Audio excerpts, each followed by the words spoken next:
Shalom, selamat pagi saudara-saudari terkasih dalam nama Tuhan Yesus. Tema renungan kita hari ini adalah tetap tenang saat keadaan berguncang. Mari kita awali dengan doa. Tuhan, di tengah badai kehidupan, kami datang mencari ketenangan-Mu. Fokuskan mata kami hanya pada-Mu, agar kami tidak goyah oleh gelombang yang menerpa. Dalam nama Yesus, kami berdoa. Amin.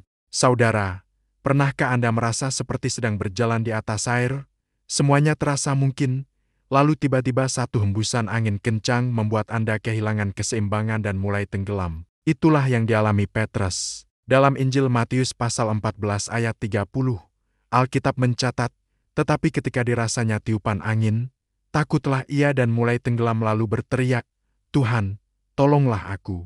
Perhatikan, Petrus tidak tenggelam karena imannya kecil. Ia sudah melangkah keluar dari perahu, sesuatu yang tidak dilakukan murid lainnya. Ia mulai tenggelam saat fokusnya berpindah. Ia berhenti memandang Yesus dan mulai merasakan kencangnya tiupan angin. Ia lebih fokus pada masalah daripada pada Sang Pemberi solusi. Bukankah ini sering terjadi dalam hidup kita? Saat masalah datang, entah itu masalah keuangan, kesehatan, atau keluarga, kita seringkali lebih sibuk menganalisis besar dan kuatnya badai, daripada memandang kepada Dia yang berkuasa atas badai itu sendiri. Mata kita terpaku pada gelombang masalah yang naik turun, dan telinga kita hanya mendengar deru angin ketakutan. Akibatnya, kita pun mulai tenggelam dalam kekhawatiran dan keputusasaan. Doa kita yang seharusnya penuh iman, berubah menjadi daftar keluhan tentang betapa beratnya situasi kita. Kita berkata, "Tuhan, anginnya kencang sekali, ombaknya besar sekali." Kita menjelaskan masalah kita kepada Tuhan,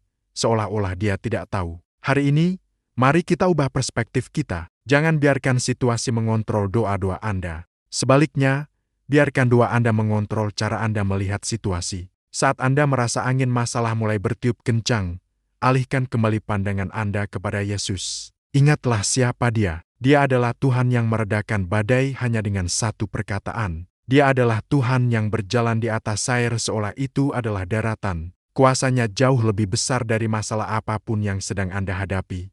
Kisah Petrus memberikan kita pengharapan yang luar biasa. Kegagalan iman Petrus bukanlah saat ia takut. Rasa takut itu manusiawi. Kegagalan iman terjadi jika ia berhenti memandang Yesus dan menyerah pada badai. Tapi apa yang Petrus lakukan? Ia berteriak, "Tuhan, tolonglah aku." Dan seketika itu juga, tangan Yesus terulur, menangkap dan mengangkatnya. Tangan Yesus tidak pernah terlambat. Saat Anda merasa mulai tenggelam, serukan namanya. Dia siap mengangkat Anda kembali. Jadi, saudara, jika saat ini Anda sedang berada di tengah badai, ingatlah ini, badai itu tidak datang untuk menenggelamkanmu. Badai itu diizinkan Tuhan untuk datang, agar otot-otot imanmu dilatih menjadi lebih kuat, agar Anda belajar, bukan untuk berjalan sendiri, tetapi untuk lebih erat bersandar dan bergantung padanya. Seperti sebuah kutipan berkata, iman tidak menghilangkan badai, tetapi iman menenangkan hati di tengah badai.